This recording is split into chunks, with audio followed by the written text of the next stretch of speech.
शाळा मोडासा हाईस्कूल शांति निकेतन कहेवा शांति।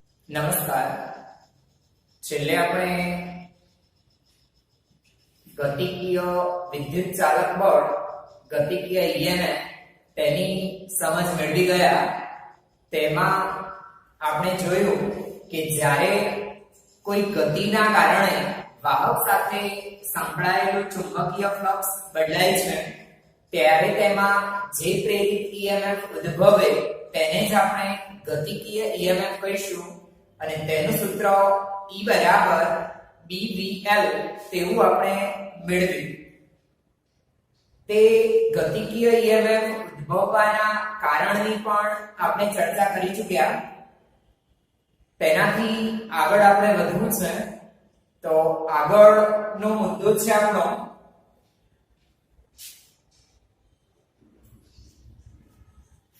ઊર્જાની વિચારણા।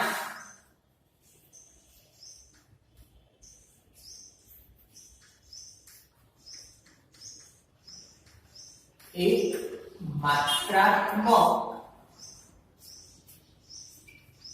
નિરૂપણ।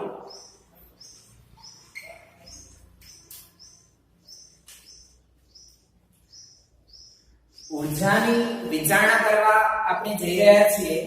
લેન્ઝના નિયમમાં આપણે સમજ મેળવી ચૂક્યા કે વાહક સાથે સંકળાયેલા ચુંબકીય ફ્લક્સમાં ફેરફાર થાય એ ફેરફારનો વિરોધ કરે તેવી દિશામાં વિદ્યુત પ્રવાહ અને તેનું EMF આપણને મળશે।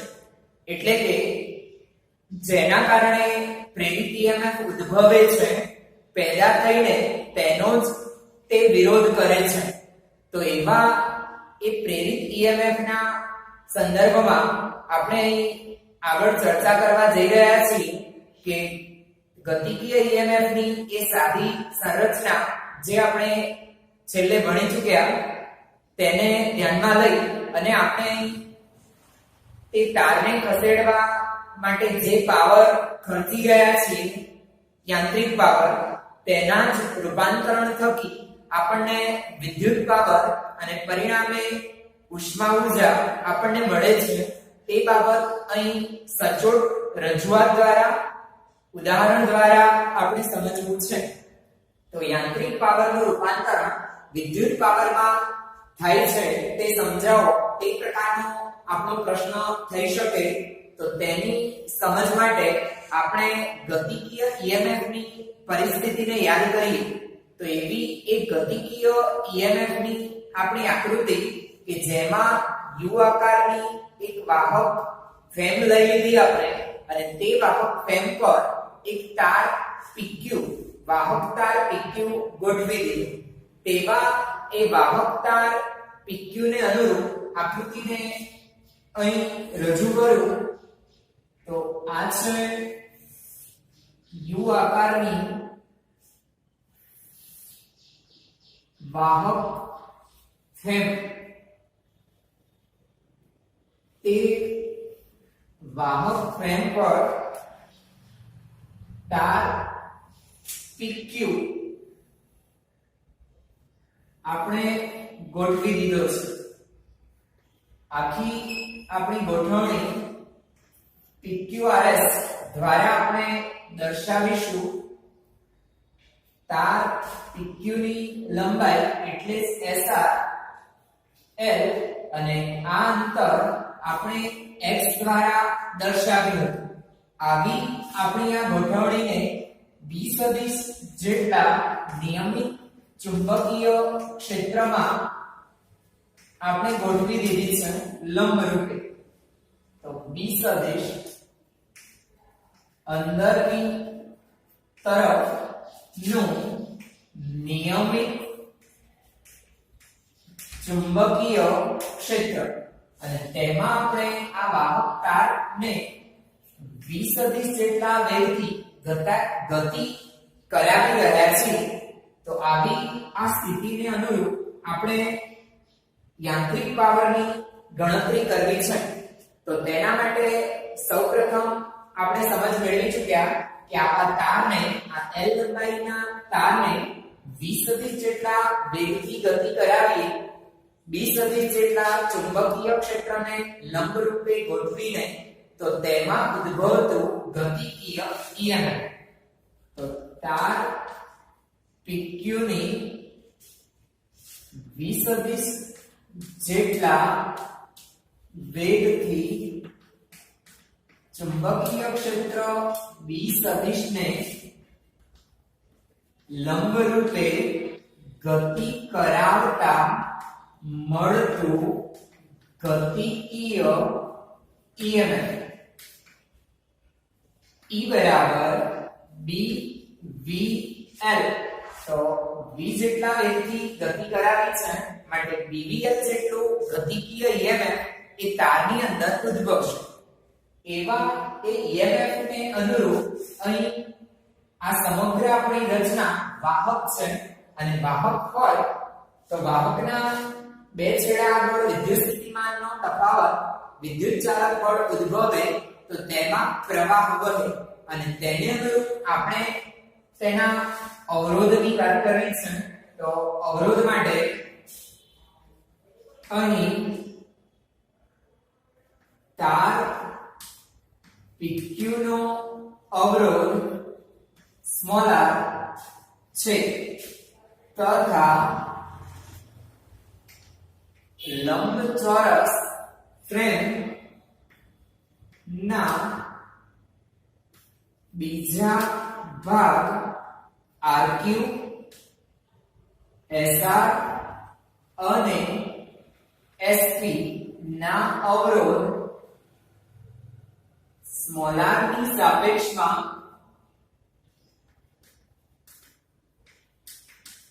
અવગણ્ય હોવાથી સમગ્ર રચનાનો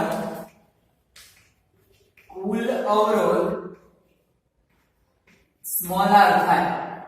તો આજે આપણી લંબચોરસ રચના છે તેમાં તાર PQ નો અવરોધ r લીધો છે. બાકીની જે ભુજાઓ થઈ RQ SR અને PS આ ત્રણેય ભુજાઓના અવરોધ અવગણ્ય લીધા છે અને પરિણામે આ સમગ્ર જે રચના બની તેનો અવરોધ એટલે જ તાર PQ નો અવરોધ r થશે. એવી એ અવરોધની સ્થિતિને અનુરૂપ આપણે આમાં રહેલા વિદ્યુત ભારો પર બળ લાગે તેવી સમજ મેળવી ચૂક્યા અને તે બળને અનુરૂપ તારના એ P છેડા અને Q છેડા પર વિદ્યુત ભારો આવશે તો તેવા વિદ્યુત ભારો તેના પર Q V ક્રોસ P સૂત્રને અનુરૂપ બળ લાગશે અને પરિણામે આ V સદિશ થી V સદિશ તરફ આંગળીઓને ભ્રમણ કરાવતા અંગૂઠો Q તરફ જાય એટલે Q આગળ ધન વિદ્યુતભાર અને તેને અનુરૂપ P આગળ ઋણ વિદ્યુતભાર જમા થશે અને પરિણામે પરિપથમાં ધનથી ઋણ આ દિશામાં વિદ્યુત પ્રવાહ વહે છે I જેટલો. તો I જેટલો વિદ્યુત પ્રવાહ આ પ્રકારે તેમાં વહે છે.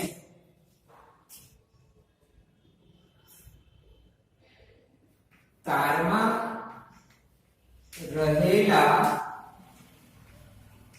Q વિદ્યુતભાર પર QVB જેટલું બળ લાગતા Q છેડે ધન તથા P છેડે ઋણ વિદ્યુતભાર જમા થાય છે. તો આવા વિદ્યુતભારો જમા થાય અને તેના કારણે પરિપથમાં જે પ્રવાહ વહે તે આપણે નોંધવો છે. તેથી લૂપ PQRS માં પ્રવાહ વહેશે અને કઈ દિશામાં તો આપણે જોઈ શકીએ છીએ સમઘડી PQRS માં સમઘડી દિશામાં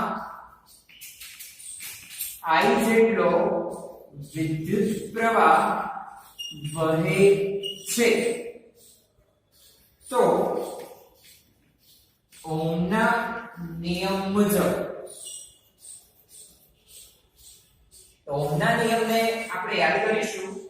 I બરાબર V upon R વોલ્ટેજ ભાગ્યા અવરોધ. આપણા કિસ્સામાં વોલ્ટેજ એટલે પ્રેરિત EMF અને અવરોધ એટલે સ્મોલ r. પ્રેરિત EMF V L જેટલું upon સ્મોલ r થશે. સમીકરણ 1. તેને અનુલક્ષીને આગળ વધીએ તો આવો પ્રવાહ તાર PQ માંથી વહી રહ્યો છે આ દિશામાં I જેટલું. તો આવા પ્રવાહદાયક તાર PQ જેની લંબાઈ L છે તેને B સદિશ જેટલા ચુંબકીય ક્ષેત્રમાં આપણે રાખી દીધો છે.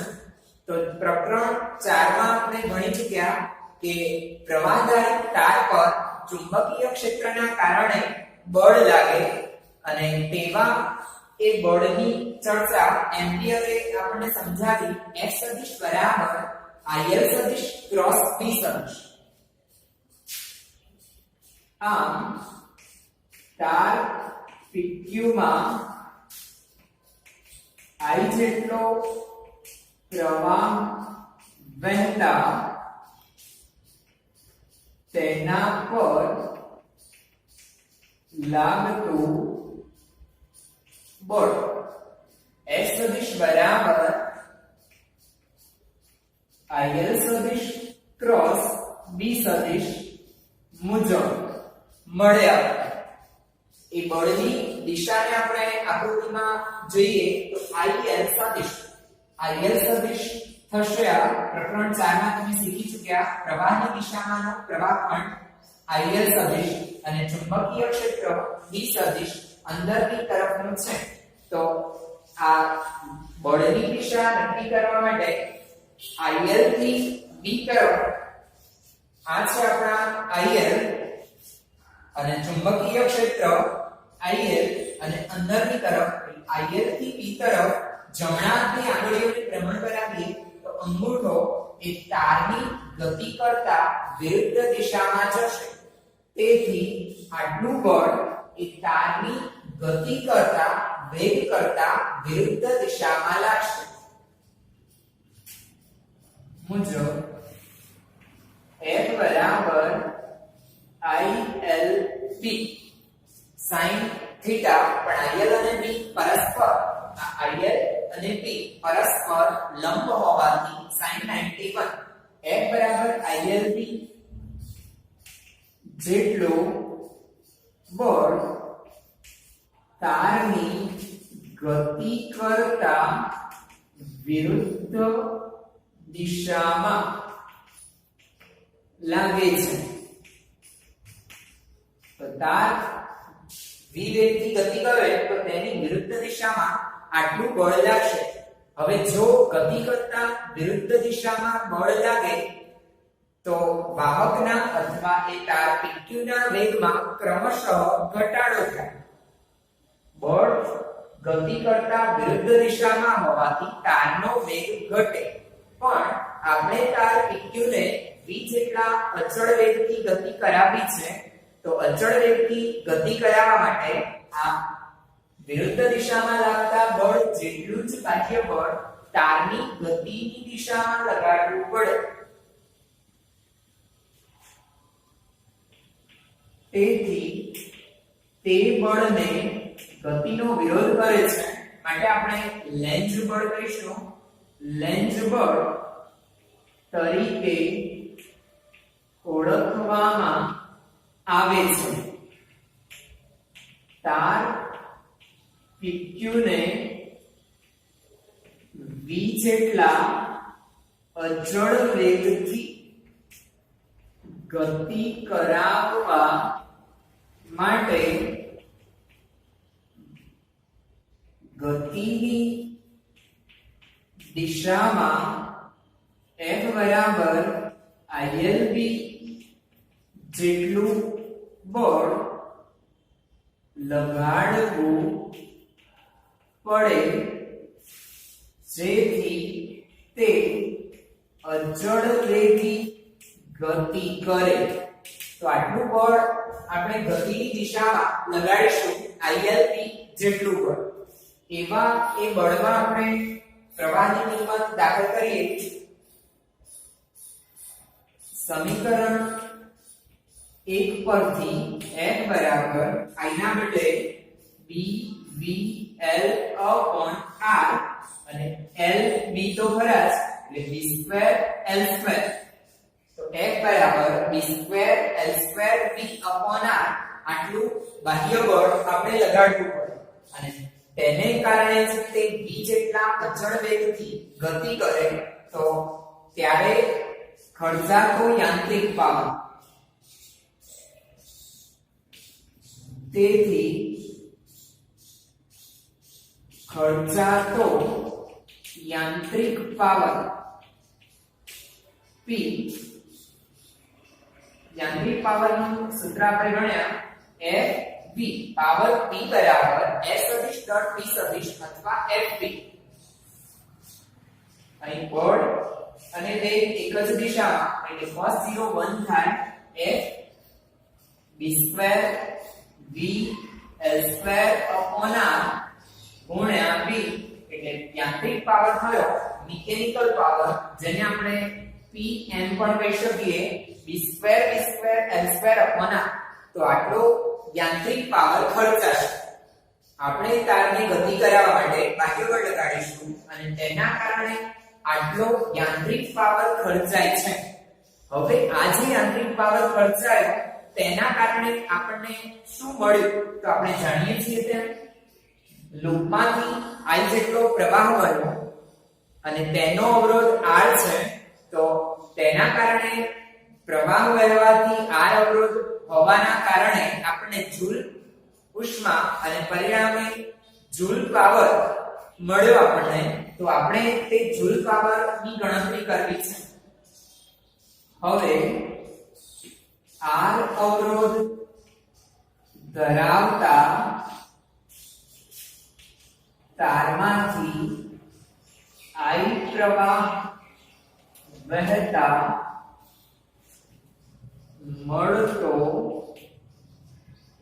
જૂલ ઉષ્મા સ્વરૂપનો પાવર જેના વિશે આપણે ભણી ચૂક્યા પ્રકરણ 3 ની અંદર જૂલ પાવર P બરાબર I સ્ક્વેર R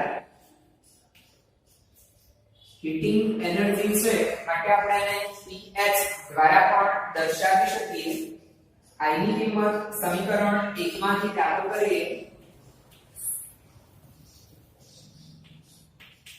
સમીકરણ 1 I ની કિંમત b square v square L square R square R એક R કેન્સલ થાય માટે મિકેનિકલ પાવર ના જેટલો જ જુલિયન પાવર મળશે b square v square L square upon R આ હતું આપણું સમીકરણ 2 અને આ છે સમીકરણ 3 તમે જોઈ શકો છો કે મિકેનિકલ પાવર યાંત્રિક પાવર અને જૂલ ઉષ્માના સ્વરૂપમાં મળતો પાવર બંને પાવર સમાન થશે તો આમ જ્યારે આપણે આ પ્રકારે બાહ્ય બળ લગાડીને તારને ચુંબકીય ક્ષેત્રને લંબરૂપે ગતિ કરાવીએ છીએ તો ત્યારે બાહ્ય બળ વડે થયેલું કાર્ય અને પરિણામે તે યાંત્રિક પાવર તેનું રૂપાંતરણ એ વિદ્યુત પાવર પ્રવાહ વડે એટલે વિદ્યુત પાવર અને તે જ રૂપાંતરિત થાય છે અહીંયા ઉષ્મા ઊર્જાના સ્વરૂપનો પાવર તેમાં રૂપાંતરિત થાય છે આમ યાંત્રિક પાવરનો વિદ્યુત પાવર અને પરિણામે ઉષ્મીય પાવરમાં રૂપાંતરણ થાય છે તો આ પ્રમાણે જ્યારે પણ આપણે પ્રેરણની ઘટના મેળવીશું તો તેવી પ્રેરણની ઘટનામાં આપણે યાંત્રિક કાર્ય કરવું પડશે અને તેવી યાંત્રિક કાર્ય અને તેને અનુરૂપ યાંત્રિક ઉર્જા તેનું રૂપાંતરણ વિદ્યુત ઉર્જા કે વિદ્યુત પાવરમાં થશે તો યાંત્રિક ઉર્જાનું વિદ્યુત ઉર્જામાં રૂપાંતરણ મેળવવાનું ફેરેડેનું સ્વપ્ન આ પ્રમાણે સાકાર થયું અને તેના આધારે આપણે વિવિધ સાધનો જે પ્રકરણની શરૂઆતમાં કીધેલા એસી જનરેટર કે ટ્રાન્સફોર્મર એ કાર્ય કરે છે, યાંત્રિક ઉર્જાનું રૂપાંતરણ વિદ્યુત ઉર્જામાં તે કરી શકે છે. તો આ થઈ ચર્ચા ઉર્જાનું વિચારણા એક માત્રાત્મક નિરૂપણ.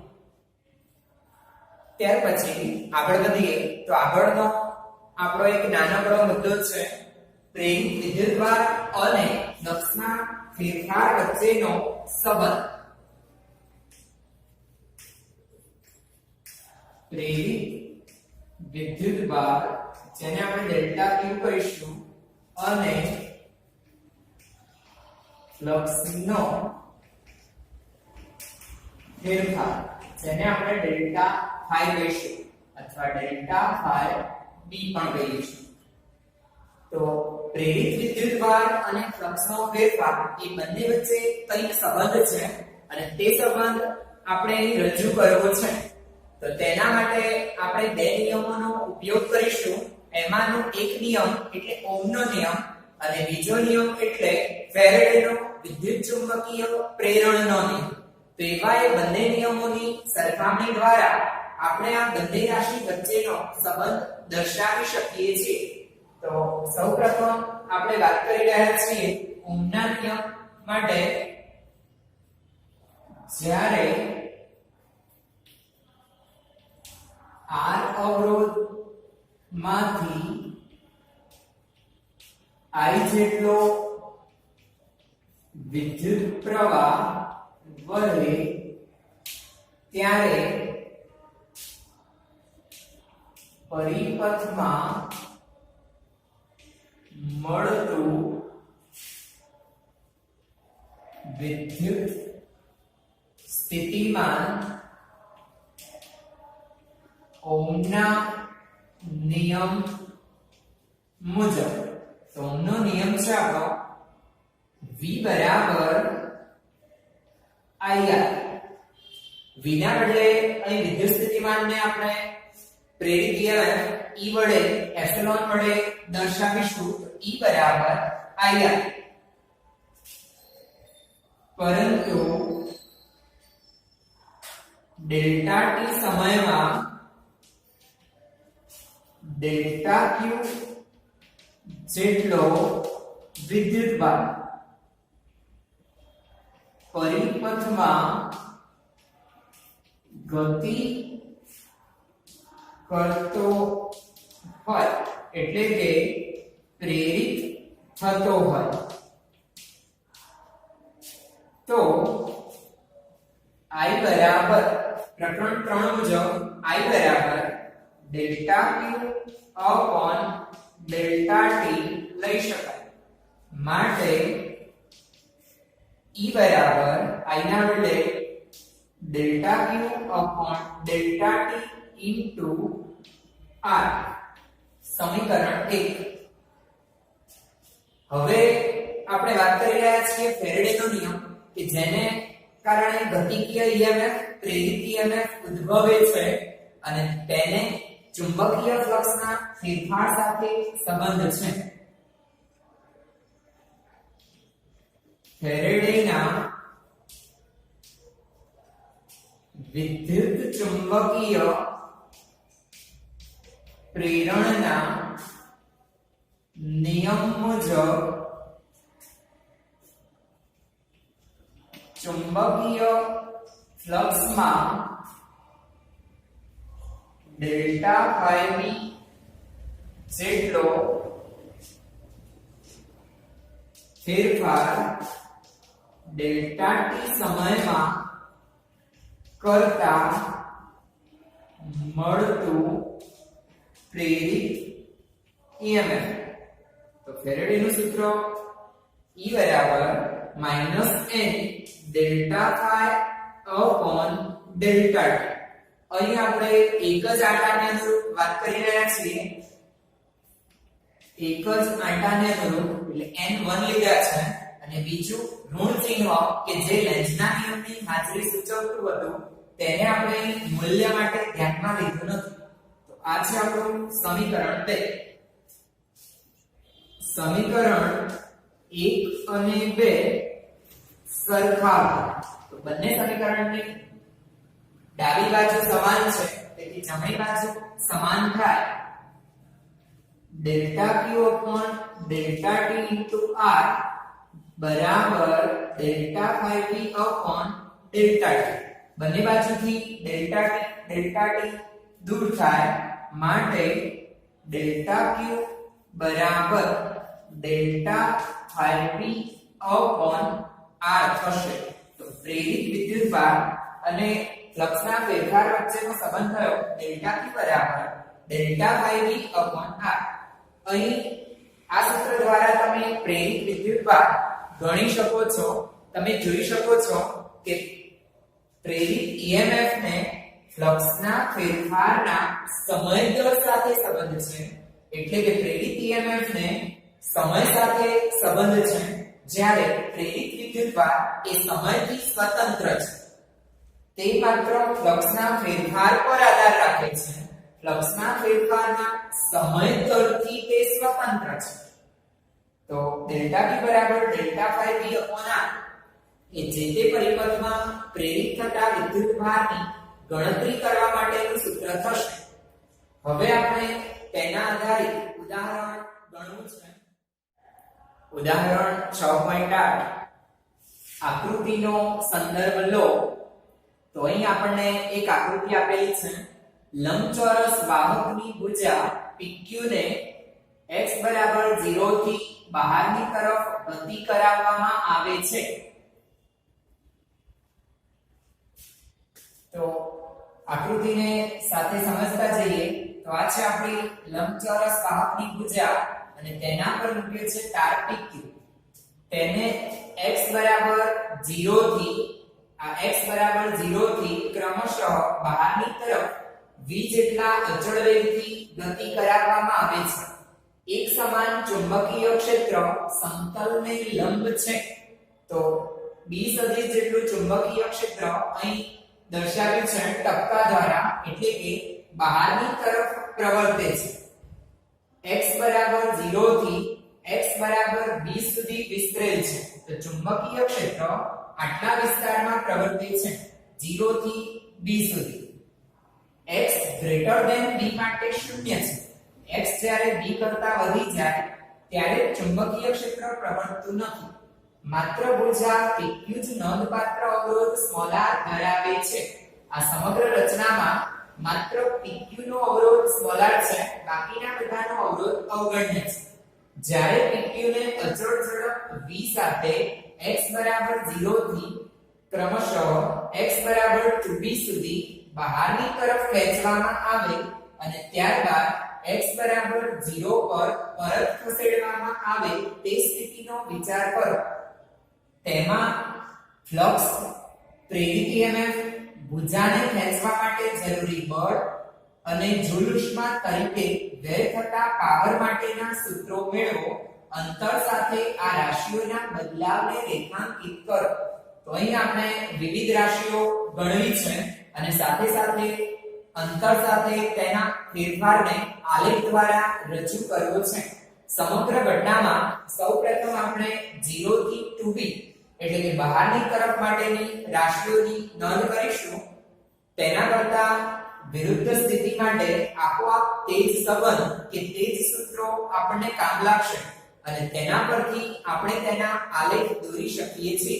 તો સૌપ્રથમ આપણે ગણવું છે ફ્લક્સ. તો અહીં તારને આપણે ગતિ કરાવી રહ્યા છીએ અને તેવી ગતિને અનુરૂપ ચુંબકીય ફ્લક્સ phi બરાબર AB cos θ સૂત્રને અનુરૂપ આપણને મળશે. તારની લંબાઈ L છે અને આ અંતર તેને આપણે x તરીકે લઈશું.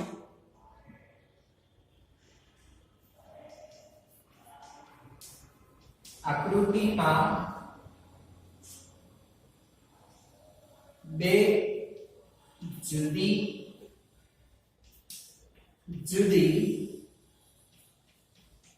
પરિસ્થિતિ માટે ચુંબકીય ફ્લક્સ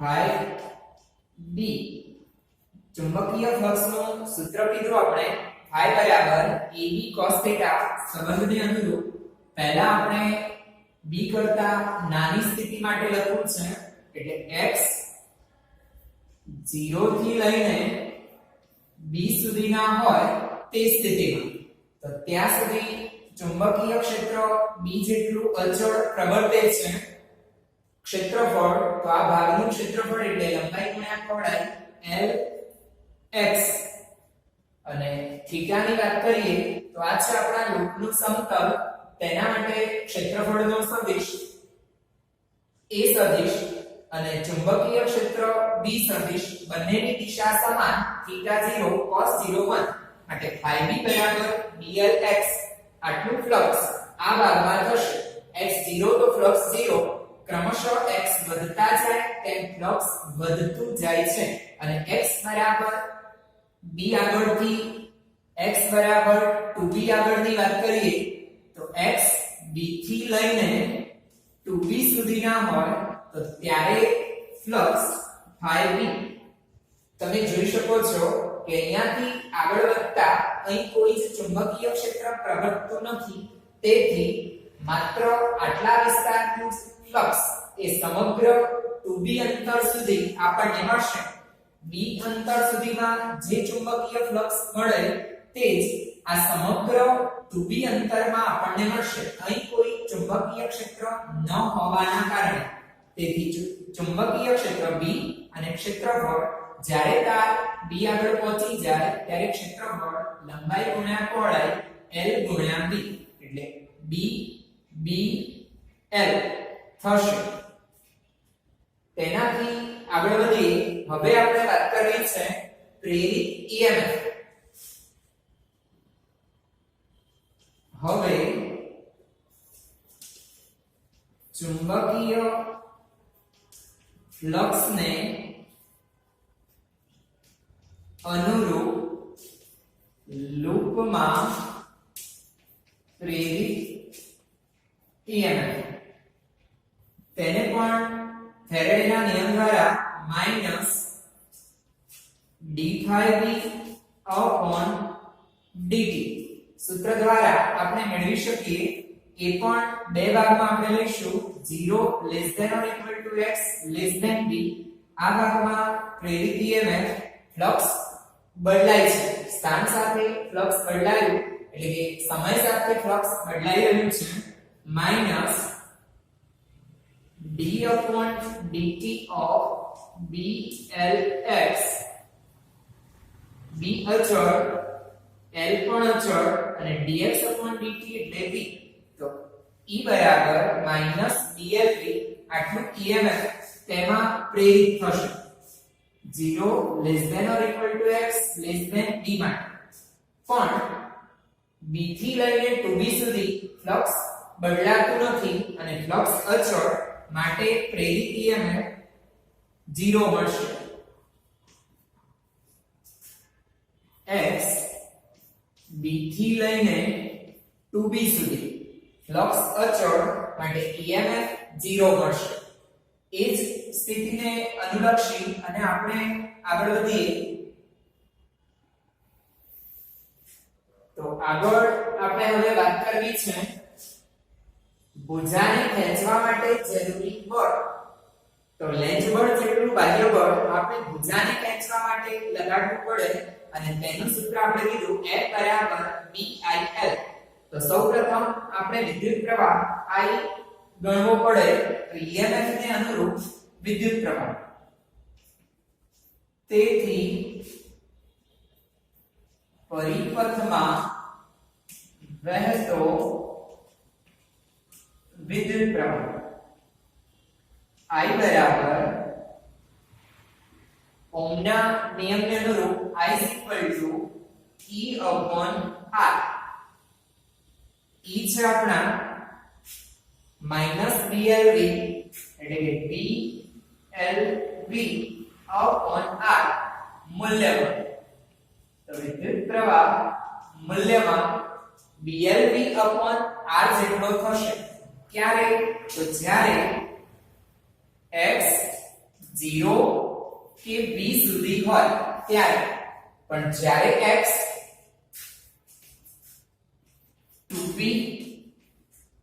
B થી લઈને 2B સુધી ના હોય તો ત્યારે EMF 0 માટે વિદ્યુત પ્રવાહ પણ 0 થશે. તેને અનુરૂપ લેન્ઝ બળ ગણીએ તો તારને ખેંચવા માટે જરૂરી બળ F બરાબર BIL મુજબ I છે આપણા BLV અને B અને L તો ખરા જ, તેથી B2L2V upon R 0 થી B ના ગાળા પણ B થી લઈને 2B સુધીના ગાળામાં પ્રવાહ 0 માટે બળ પણ 0 થશે. તેનાથી આગળ વધીએ તો જૂલ ઉષ્મા તરીકે વ્યય થતો પાવર. જૂલ ઉષ્મા સ્વરૂપે વ્યય થતો પાવર P બરાબર Pj તરીકે દર્શાવો તો P બરાબર I2R. સંબંધને અનુરૂપ આપણે x b અને 0 ની વચ્ચેની સ્થિતિ માટે વાત કરીએ તો I2R સંબંધને અનુરૂપ તેનો વર્ગ થાય b2 l2 v2 upon r2 અને આ એક r એટલે એક r વધે. બીજો સંબંધ b અને 2b ની વચ્ચે તો b અને 2b ની વચ્ચે પ્રવાહ 0 માટે જૂલ ઉષ્મા સ્વરૂપે મળતો પાવર પણ 0 થશે.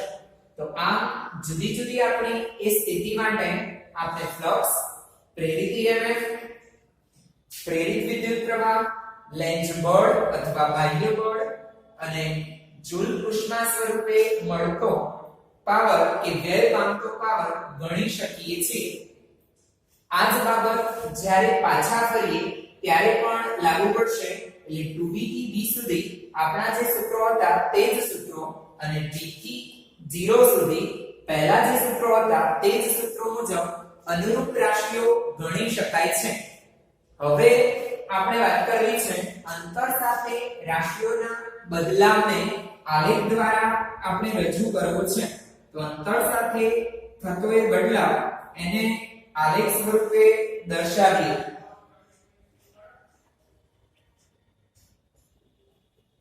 તો સૌપ્રથમ આપણી એ જે તે સ્થિતિમાં આપણી જે રાશિઓ છે ક્રમિક રાશિઓ 1 2 3 4 5 એ પાંચે પાંચના આલેખ આપણે દોરવા છે.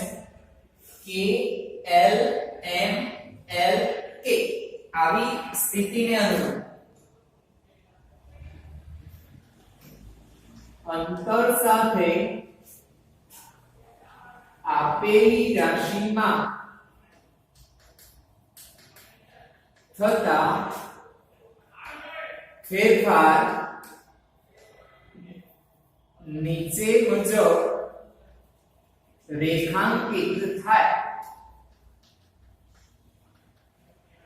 તો તેવા આલેખોને આપણે ક્રમશઃ દર્શાવવા છે. તેના સ્થાનને સૌપ્રથમ આપણે ધ્યાનમાં લઈશું. તો k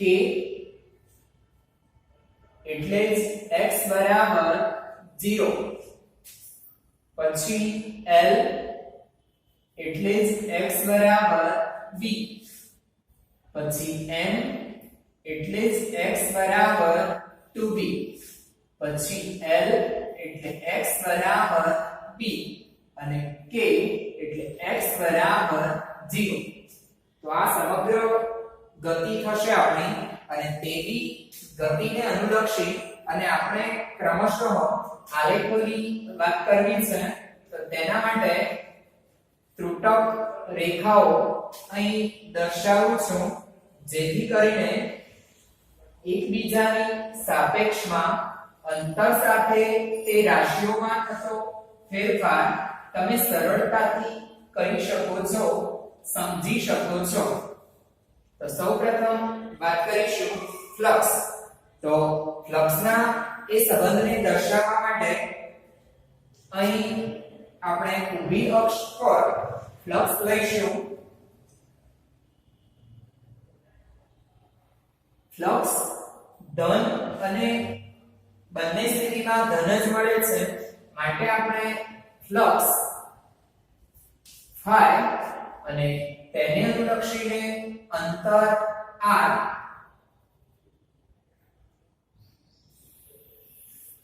કે અંતર x ફાઈ વિરુદ્ધ x નો આલેખ છાપવા ફાઈ વિરુદ્ધ x ચુંબકીય ફ્લક્સ ફાઈ ની વિરુદ્ધ x 0 થી b સુધી ફ્લક્સ અંતર સાથે ક્રમશઃ વધતું જાય છે. તો b સુધી ફ્લક્સ વધતું જાય અને વધતા p સ્થાને ફ્લક્સ મહત્તમ મળે છે અને મહત્તમ ફ્લક્સ BLP થશે. તો આ 0 અને BLP ત્યાંથી x થી 2b વચ્ચે b થી 2b વચ્ચે તે અચળ થઈ જાય BLB જેટલું, માટે આલેખ સમાંતર થશે. ફરી પાછા ફરીએ ત્યારે ફ્લક્સ BLB જેટલું જ 2b થી b વચ્ચે મળશે, 2b થી b વચ્ચે BLB અને b થી 0 આગળ x વધતા જાય એટલે ફ્લક્સ ફરીથી ઘટતું જાય અને ઘટતા ક્રમશઃ 0 થશે. તો પહેલો આલેખ થયો ફ્લક્સ તેનો અંતર સાથેનો આલેખ. બીજો આલેખ આપણે દોરવો છે પ્રેરિત EMF. પ્રેરિત EMF E વિરુદ્ધ x નો આલેખ. તો અહીં બંને અક્ષ ધન અક્ષ અને ઋણ અક્ષ બંનેનો ઉપયોગ આપણે કરવો પડશે, માટે પહેલા અને ચોથા બંને ચરણને અનુરૂપ આપણે આલેખ રજૂ કરીશું. તો આ છે પ્રેરિત EMF 0. ઉપરની તરફ વધુમાં વધુ ધન અને નીચેની તરફ વધુમાં વધુ ઋણ. તો વધુમાં વધુ ઋણ BLV માઈનસ BLV અને એટલું જ વિરુદ્ધ ગતિને અનુરૂપ BLV ધન મળશે. તો સૌપ્રથમ વાત કરીએ 0 થી b વચ્ચેના ગાળામાં માઈનસ BLV આટલું EMF અચળ મળે છે. પછી b થી 2b વચ્ચે EMF 0 થાય છે એટલે આપણો આલેખ અક્ષ પર ચાલે છે. ફરી 2b થી b વચ્ચે ફ્લક્સ અચળ EMF 0 થશે અને b થી 0 ની ગતિમાં પહેલા જે છેડાઓ ધન હતા તે હવે ઋણ અને ઋણ હતા તે ધન મળશે. એટલે EMF પહેલા ઋણ હતું એ હવે BLV જેટલું ધન મળે છે. તો આ આપણી EMF ની સ્થિતિનો આલેખ હશે. તેનાથી આગળ વધીએ તો આપણે વાત કરવી છે પ્રવાહ. તો પરિપથમાં જે વિદ્યુત પ્રવાહ વહે છે તે પણ EMF ને અનુરૂપ ધન અને ઋણ આપણે બે સ્થિતિમાં દર્શાવવો છે. અહીં પ્રવાહ મૂલ્યમાં લખ્યું છે. એવા એ પ્રવાહનું નિરૂપણ કરવા માટે એટલે I વિરુદ્ધ x નો આલેખ.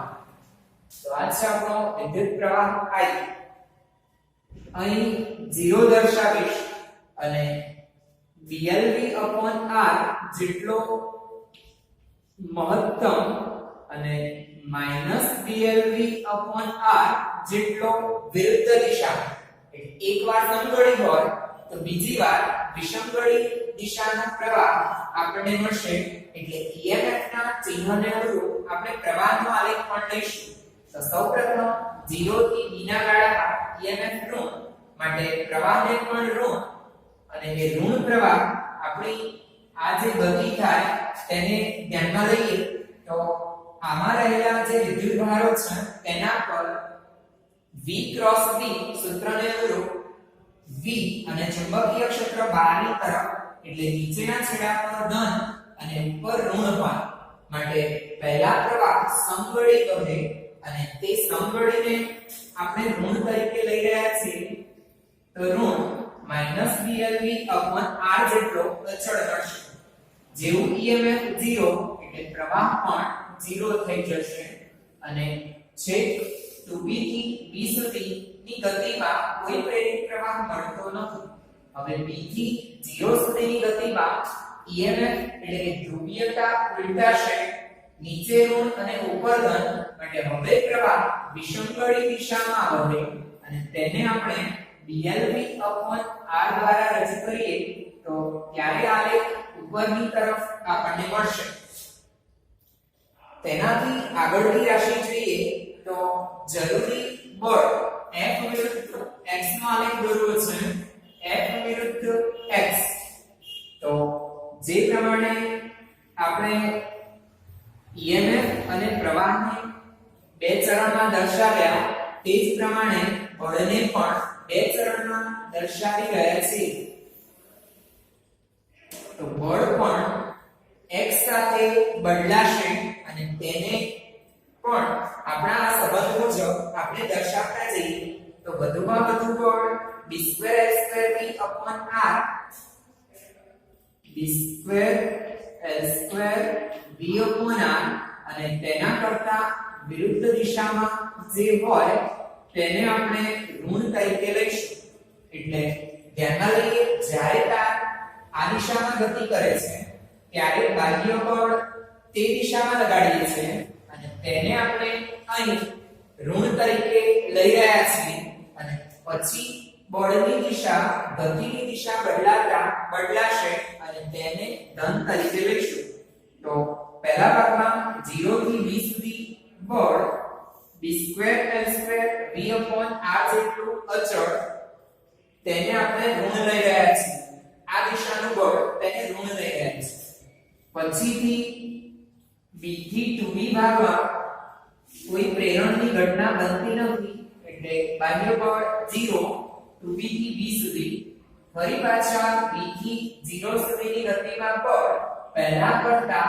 વિરુદ્ધ દિશામાં અને તેને આપણે ધન તરીકે દર્શાવીએ તો b2l2v/r જેટલું બાહ્ય બળ લગાડવું પડશે દિશાનું સૂચન કરે છે કે 0 થી b ગતિમાં જે દિશામાં બળ લગાડવું પડ્યું તેના કરતા b થી 0 ની ગતિમાં વિરુદ્ધ દિશામાં બળ લગાડવું પડે છે છેલ્લું જૂલ ઉષ્મા સ્વરૂપે વ્યય થતો પાવર એટલે કે Pg વિરુદ્ધ x નો આલેખ તો જૂલ ઉષ્મા સ્વરૂપે વ્યય થતો પાવર હંમેશા આપણે ધન લઈશું એટલે ધન સ્થિતિને અનુરૂપ તે આલેખ માત્ર પહેલા ચરણમાં આપણને મળશે તો Pj વિરુદ્ધ x નો આલેખ ત્યાં પણ આપણે જોઈ શકીએ છીએ કે 0 થી b સુધી જૂલ ઉષ્મા સ્વરૂપે b2l2v/r જેટલો પાવર વ્યય પામે છે તેથી આપણો આલેખ 0 થી b સુધી આ પ્રમાણે મળશે પછી 2b b થી 2b જો પાવર 0 2b થી b પણ પાવર 0 અને b થી 0 ફરીથી આટલો પાવર મળશે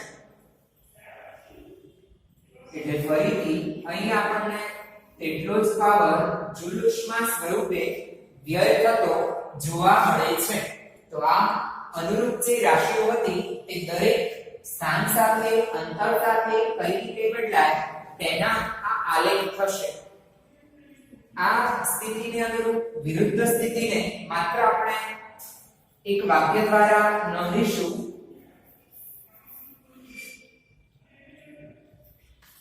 જે પ્રમાણે 0 થી 2b સુધીની ગતિમાં રાશિઓ મળે તે જ પ્રમાણે 2b થી 0 સુધી વાહકની ગતિ માટે રાશિ ગણી શકાય છે.